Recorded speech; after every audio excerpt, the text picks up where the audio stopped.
Can emotions reveal what someone is really thinking? The smile that lies, picture this. You're sitting across the table in a high-stakes negotiation. The other person leans back, smiles, and nods slightly. In that moment, your brain races. Does that smile mean they're happy with the deal? Or that they just outsmarted me? That single facial expression could hold a truth about whether you're about to be betrayed or rewarded. But here's the shocking part. Psychologists discovered that the meaning of emotions isn't fixed. A smile can be trust. A smile can be danger. It all depends on the hidden context. And once you learn to decode these signals, you can, in a very real sense, rid minds. This isn't fortune telling. This isn't body language gimmicks. This is real psychology, tested in experiments where people's decisions to trust, to cooperate, or to betray shifted dramatically based on nothing more than a tiny emotional display.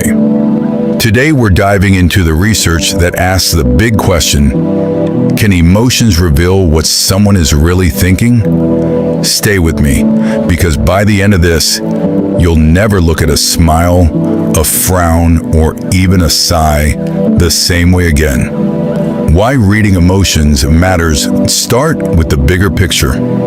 Every day, whether you're aware of it or not, you're in constant negotiations. Not just business deals, not just contracts.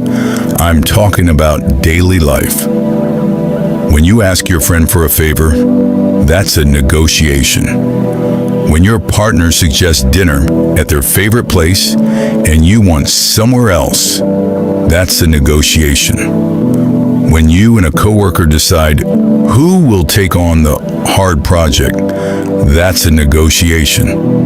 In all of these, success comes down to one thing: predicting what the other person is going to do next. If you guess right, you build trust, strengthen relationships, and sometimes even win big. If you guess wrong, you get disappointment, conflict, or betrayal. So how do we guess? For centuries, philosophers, economists, and even game theorists assume people made choices based purely on logic. But psychology shows something very different. We rely on emotions as clues. Emotions are like signals flashing across someone's face, voice, or body language.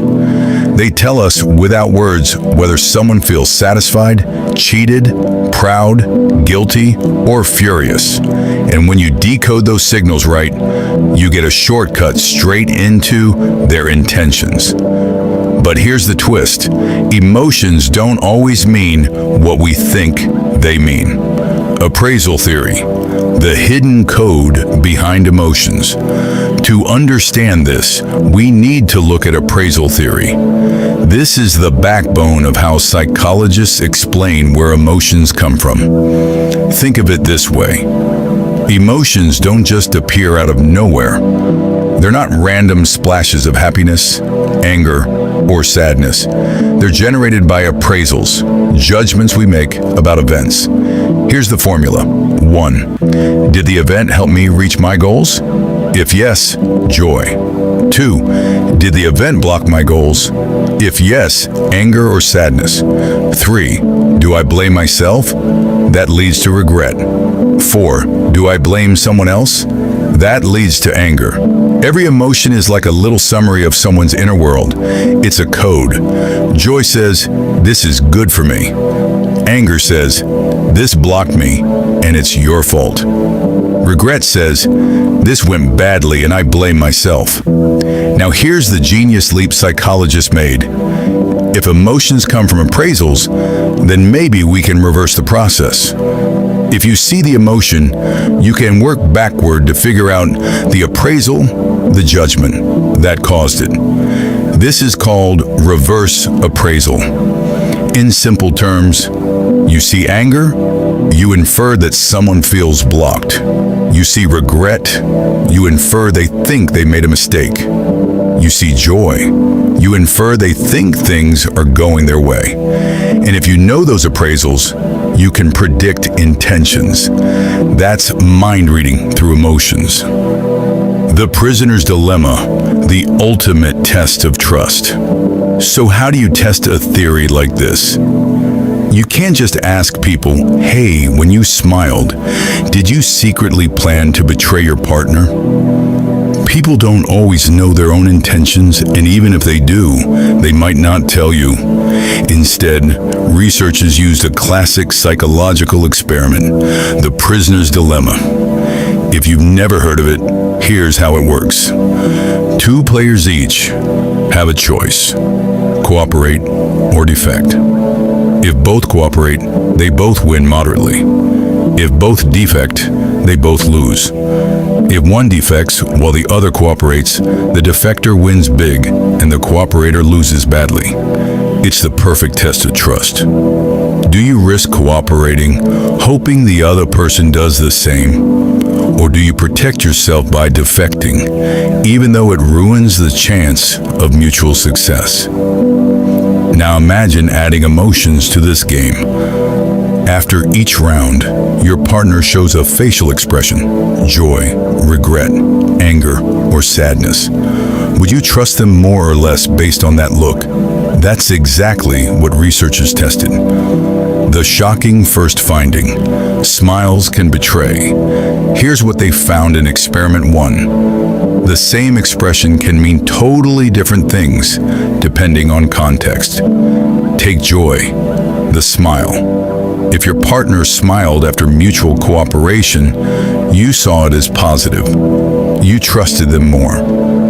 But if your partner smiled after exploiting you, that same smile became a weapon. It triggered suspicion, anger, even retaliation. In other words, a smile isn't always good news. Sometimes it's proof you just got played. This is the heart of reverse appraisal. The expression isn't what matters, it's the context. A grin in a wedding photo means happiness. A grin in a courtroom after a guilty verdict means something darker. This discovery flips the old idea that emotions are universal signals. They're not. They're codes that only make sense when you decode the situation around them. And this is just the beginning. Real-life applications, reading the unspoken. Think about what this means in your life. In business, if a client beams when discussing terms, are they pleased? Or are they smiling because they tricked you into giving too much? In relationships, when your partner shows regret after a fight, is it genuine self-blame or just a tactic to smooth things over? In friendships, when someone laughs at your expense, are they bonding with you or quietly putting you down? The same emotional expression can build trust or destroy it, depending on the story wrapped around it. That's why some people feel off, even when they will look friendly. Your brain is doing reverse appraisal automatically, piecing together whether the emotion matches the context. And here's the scary part. Once you learn to do this consciously, you'll start spotting intentions that most people miss.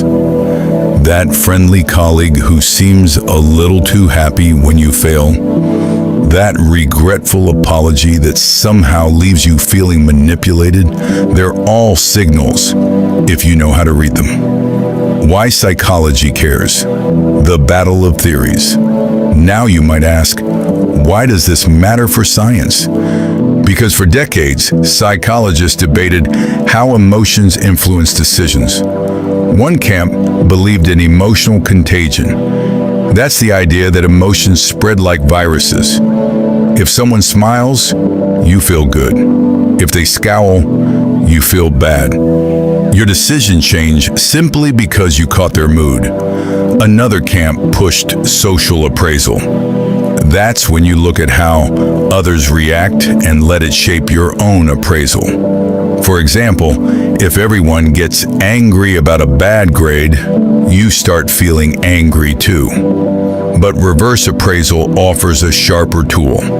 It says emotions don't just spread feelings or shape your own appraisals. They carry information. They tell you about the other person's inner world. And that information changes how you predict their intentions. It's less about feeling with them, more about thinking about them. That's the psychological revolution here. The tease, what comes next? So far, we've learned this. Emotions are codes. Context unlocks their meaning. And by decoding them, you can read intentions that aren't spoken out loud. But here's the cliffhanger. Can we really trust the face alone? Or can words do the same thing? In the next step of this research, psychologists tested whether facial expressions and textual statements, literally written words like "I like this outcome" or "I regret this decision," affect trust in the same way.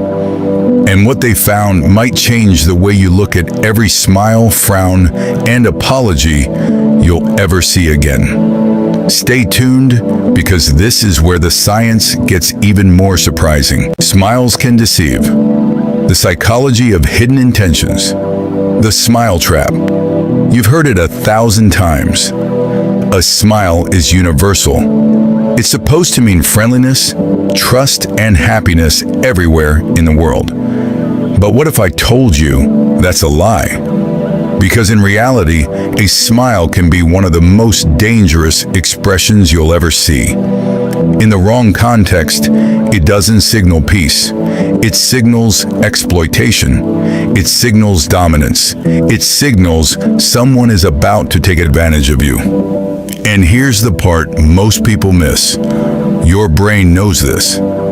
It processes the smile not as a generic happy signal, but as a message about what that person wants from you. Today, we're going to break down the experiment that revealed how smiles can deceive and why context is the hidden key to understanding human behavior. The prisoner's dilemma revisited. Let's go back to the game we introduced before. The prisoner's dilemma. 2 players, 2 choices, cooperate or defect. If both cooperate, you both benefit. If both defect, you both lose. But if one defects while the other cooperates, the defector wins big and the cooperator is left with nothing. It's a perfect test of trust and betrayal. Now imagine this. After every round, your partner shows an emotional expression. Sometimes it's joy, sometimes regret, sometimes anger or sadness. The experimenters wanted to see, would these emotions change the way you play? The cooperative smile. First, the cooperative scenario. You and your partner both cooperate. The partner smiles. How do you feel? Relieved. You take it as a sign of genuine partnership. You trust more. You're more likely to cooperate again. The smile reinforces your belief that the other person values teamwork. This is what most people expect smiles to mean. It fits the cultural story we've all learned. Smiling equals friendliness. But here comes the twist. The competitive smile. Now imagine a different outcome. You cooperate, but your partner betrays you. They defect. And after taking the bigger reward, they smile. How do you feel now? That same curve of the lips doesn't feel like joy. It feels like mockery. It feels like dominance. It feels like they're saying, I beat you, and I'm proud of it. Your trust evaporates. You retaliate in the next round. You cooperate less. You start treating them as an enemy. Same expression, different meaning. That's the shocking finding of Experiment 1. Why context flips the meaning. So why does the same smile shift from friendship to threat? Psychology explains it through reverse appraisal. Remember, emotions are signals about goals. A smile after mutual cooperation means, this helps my goals and I see us as partners.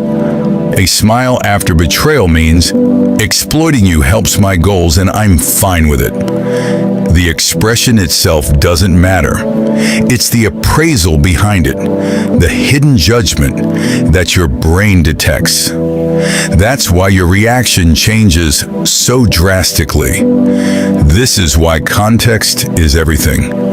A grin at your wedding is warmth. A grin at your loss is cruelty. The smile didn't change. The story around it did. Real-world examples of the deceptive smile. Let's pull this out of the lab and into real life. In the workplace, imagine presenting your big idea. Your manager listens silently, then smiles after pointing out a flaw. Is it encouragement or satisfaction that they undercut you? In relationships, your partner smiles after an argument. Is it reconciliation or quiet triumph that they won the fight? In politics, a leader smiles while announcing bad news. Is it reassurance or a signal they're comfortable with decisions that harm others? The smile itself doesn't answer the question. Only context does. And here's the kicker. Your subconscious is always trying to solve this puzzle. You don't just see a smile, you see the story behind it. That's why some smiles feel comforting and others make your stomach turn. The psychological danger of misreading smiles. Why does this matter? Because misreading emotions can be costly. If you assume every smile is positive, you open yourself up to manipulation. If you assume every smile is deceitful, you destroy trust in relationships. Both mistakes can hurt you, socially, financially, emotionally. That's why understanding the contextual meaning of emotions isn't just interesting science. It's a survival skill. Reverse appraisal in action. Here's the deeper mechanism. Reverse appraisal says your brain is constantly running this calculation. They smiled. What event just happened? Did it help or hurt their goals? Did it help or hurt mine? If it helped them but hurt me, maybe they're my rival. If it helped both of us, maybe they're my ally. This is mind reading at the subconscious level, and it works faster than words. By the time someone finishes their sentence, you've already decided whether to trust them, based on a micro-expression you caught on their face. That's the power of reverse appraisal. The bigger lesson: don't trust the expression alone. So what's the takeaway? Don't trust expressions in isolation. A smile, a frown, a sigh, none of these mean anything without the context. Always ask, what just happened before that emotion? Always ask, whose goals were advanced and whose were blocked? That's the only way to decode the real meaning. This is why the researchers concluded that it's not the display itself that matters. It's the information behind it. Cliffhanger. Beyond the face. Now here's where things get even more fascinating. If emotions are really about appraisals, the judgments behind the scenes, then maybe faces aren't the only way to read them. What if people simply told you their appraisals in words? Would you trust them the same way you trust a smile? Or would you feel something different? That's what the next experiment tested.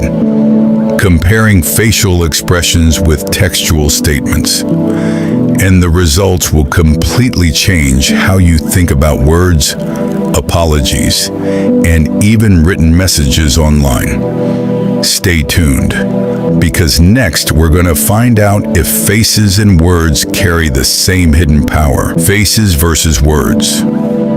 Which do we trust more? The battle between what we see and what we hear. Think about the last time someone said, "I'm fine." Did you believe them? Probably not, because their face, their tone, or their body language told you a different story. Now flip it. What if someone looks sad but typed a message saying, "I'm happy for you." Which one would you trust? The words on the screen or the expression on their face? This is one of the biggest puzzles in psychology. Are facial expressions and words carrying the same meaning? Or do we trust one channel more than the other?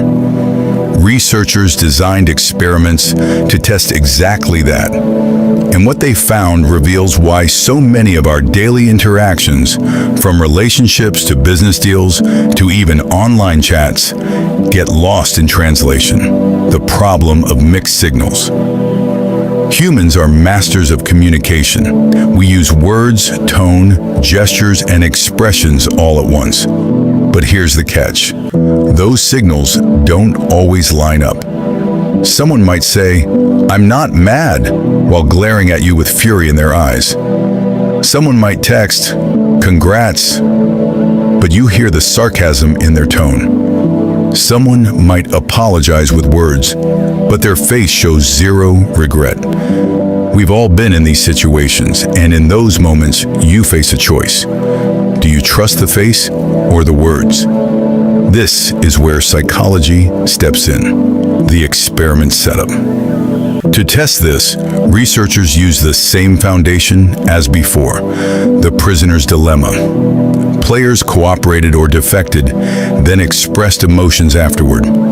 But this time, the emotions weren't always shown on the face. Sometimes they were given in text form. Example, instead of smiling or frowning, the partner might simply type, "I'm happy with this. I regret my choice. I feel angry about that." The big question, would these textual statements have the same psychological impact as facial expressions? Joy and regret in text versus face. Take joy. When someone smiles after cooperation, you feel safe. You trust them. But when someone types, "I'm happy we cooperated," you feel almost the same effect. The trust increases. Now take regret. When someone shows regret on their face, that downcast look, the tiny grimace, you're more likely to give them another chance. But when they type, "I regret defecting," you still give them that same benefit of the doubt. In other words can carry the same reverse appraisal signal as expressions. The channel changes, but the meaning, "This helps me," "I hurt my own goals," "I messed up," stays intact. Why this surprised psychologists? For years, the assumption was that facial expressions are special. They're fast, automatic, and deeply tied to our biology. Words, on the other hand, are slower, deliberate, and easy to fake. So most people expected faces to carry more power than text. But the experiment showed something unexpected. The appraisal information, the judgment behind the emotion, matters more than the channel. If you know someone feels regret, whether through a look or a sentence, you adjust your trust in similar ways. Your brain isn't locked onto faces. It's locked onto the appraisal. Real-life implications of words versus faces. This finding matters in ways you probably don't realize. In online communication, we now live in a world of text, messages, comments, emails. You can't always see someone's face, but those words can still shape trust if they reveal appraisals like regret or joy. In apologies, think about saying, "I regret what I did." It can be just as effective in restoring trust as looking sorrowful, if people believe the appraisal behind it is genuine. In manipulation, because words can carry the same weight as expressions, they can also be weaponized. Someone can say they regret hurting you without actually feeling it. And unless you have context, your brain still reads it as a signal. This is why people get trapped in toxic relationships or manipulative workplaces. The words, "I'm sorry," or "I regret this," trigger trust, even when the actions say otherwise. The deeper psychology of believability. So why does this happen? Why do words sometimes feel just as convincing as faces? Psychologists argue it comes down to cognitive inference. When you see a face or read a sentence, you're not just absorbing the raw signal. You're running an inference. What does this emotion say about their goals? If someone shows regret, you infer they value cooperation and might change. If someone shows joy after exploiting you, you infer they value domination and will keep exploiting. If someone shows anger, you infer they believe they've been wronged and may retaliate. The channel, face or text, is just packaging. The inference is what drives your decision. Why this matters in a digital world. This discovery is even more important now than when the experiments were first run. Why? Because most of our communication is digital. We send texts, we leave comments, we chat online with people we've never met in person. And in these spaces, facial expressions aren't available. But trust, betrayal, and cooperation still happen every day. Think about it. A business deal sealed over email. A relationship starting over text. A fight happening in a group chat. These are negotiations just like the prisoner's dilemma, and the emotions expressed through words carry the same psychological weight as the ones you see in person. That's why emojis are so powerful. They add back some of the emotional coding we miss in plain text. A sad face, a heart, or a fire emoji isn't just decoration. It's an emotional appraisal compressed into a symbol, the risk of misinterpretation. But here's the danger. If words can carry the same weight as faces, then words can also be misread. You might think someone's regret is genuine, but they're just typing what they know will keep you around.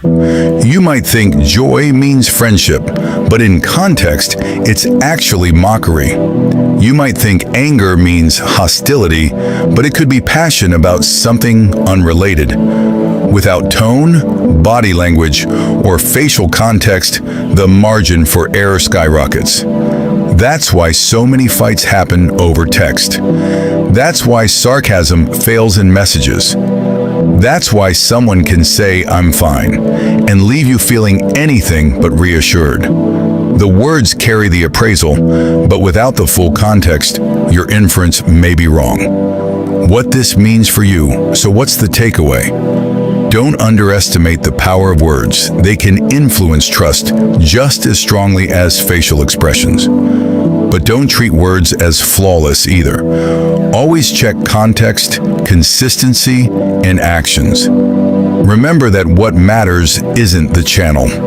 It's the appraisal. What does the emotion say about goals, intentions, and values? When you learn to focus on the underlying appraisal, you stop getting fooled by packaging. You see through both fake smiles and empty apologies. You cut straight to the real meaning. Cliffhanger, the chain of inference. But we're not done yet. There's a deeper layer to this story. If reverse appraisal works, if people really do infer goals and intentions from emotions, then we should be able to map out the exact chain of reasoning people use. From expression to appraisal, to intention, to decision. That's what the next experiment's tested. And if that chain holds true, it reveals not only why we trust some people, but also why we get trapped by others. Stay tuned, because the next findings show just how much power emotions have in shaping our choices, even when we think we're being rational.